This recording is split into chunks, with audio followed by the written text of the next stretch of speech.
Hola a todos y bienvenidos. Hoy vamos a ver cómo solucionar los problemas de exportación en CapCut.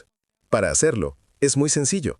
La primera solución que propongo es ir al menú superior y luego a Configuración. Luego aquí, vayan a Rendimiento y desmarquen la primera opción, Acelerar codificación de hardware.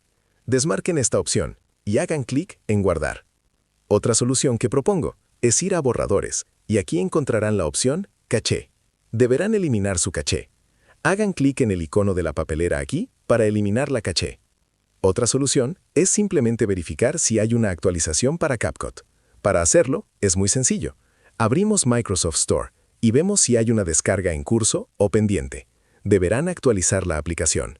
Si no tienen descargas que hacer, pueden simplemente verificar si su software está instalado en su disco local C o en su disco duro local.